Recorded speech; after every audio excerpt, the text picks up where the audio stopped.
Hello guys! My name is Glenn from URender and this tip is all about performance. So I will show you the most common tips when it comes to getting a quicker viewport. It is always good to have a lower polygon count because this can increase the performance a lot. In this scene you can see 5 objects and they are all very dense. There are a lot of ways to get rid of the polygons, but one way is to use the remesher of Cinema 4D. If you create a remesh object and then make your object a child, lower the density of the mesh to 1%, and you can see the difference right away in the viewport, and this also helps to make the viewport a lot quicker.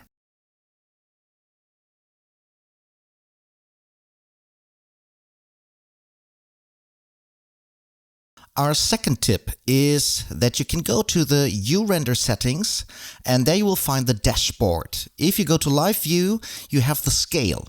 If we, for example, put it to 40%, you see that the viewport is way quicker than before.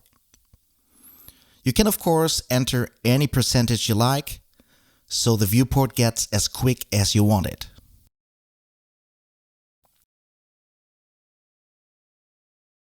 It also helps a lot to decrease the blurriness percentage. In this case we've got 100%, but if the look is still good with less percentage, then you will get a quicker viewport.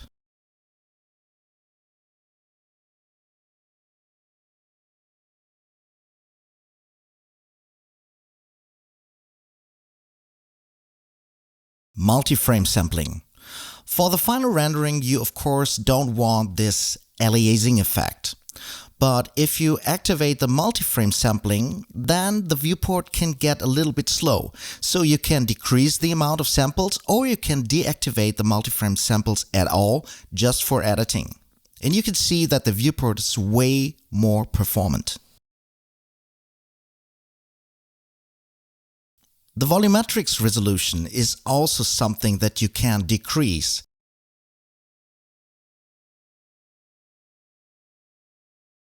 And just a small tip on the side, the resolution Z is the one that you would like to increase more than the other two, because most of the times this will look already good.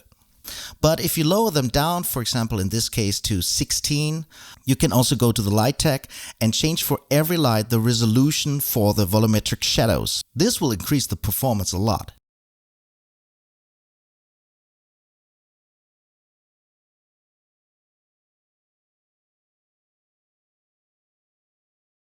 Also, the general shadow resolution is important for the performance. So if you don't need it while you're working on your scene, you can change it to a lower resolution. Go to your light tag and simply go to shadow map size on the shadow tab. But you can also find it in the render settings as a global setting. And in this case I changed it from 8192 to 2048. If it's not a hard shadow but a soft shadow, you sometimes don't even see the difference. But you can see the performance on the left side is way faster. With IBL, which means image-based lighting, sometimes you don't even need a single light in your scene. Deactivate all your lights, turn on image-based lighting, and change the horizontal rotation until it fits the mood that you would like to create.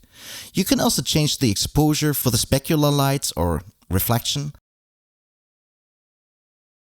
And you can also change the exposure.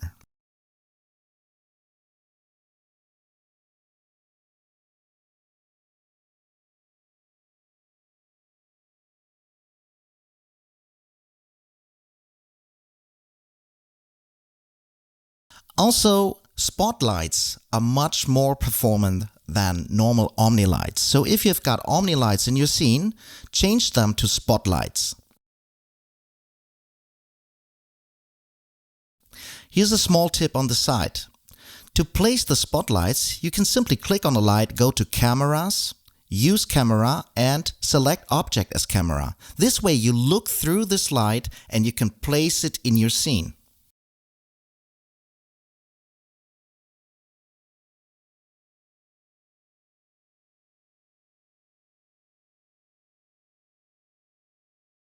It It can also help to lower the near clip and far clip settings in the Light tab.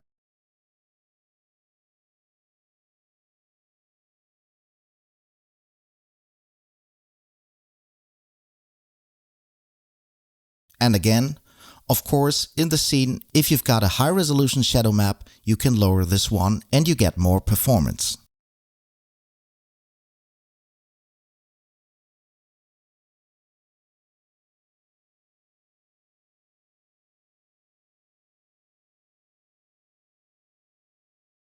If you've got a lot of objects in your scene, sometimes when the scene is finished and everything is placed, it also makes sense to lower the amount of objects.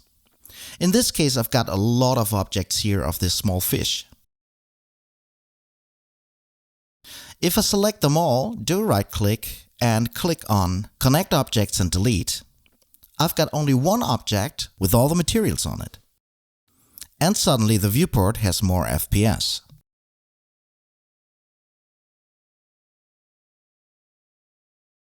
While editing a scene, it can also help to create a second render setting. Do a right click, click on New Child, activate that one, and change all the render settings. For example, deactivate volumetrics or subsurface scattering, or for example, turn off the depth of field.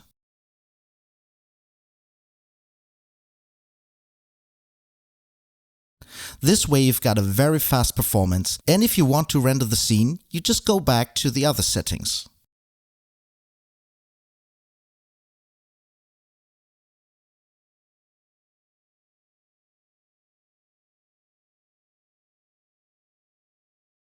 In this case, we've got a lot of sub-polygon displacement. If the displacement channel is active in your scene, it can also help to go to the settings and change the subdivision level. In this case, we've got 30, so it's subdivided 30 times. I lower it down to 5. The scene looks good, but the viewport is way faster. Okay, that's it for this quick tip. I hope you enjoyed this, and these tips help you to have even more fun with URender, because you know, URender is fast and fun. See you next time.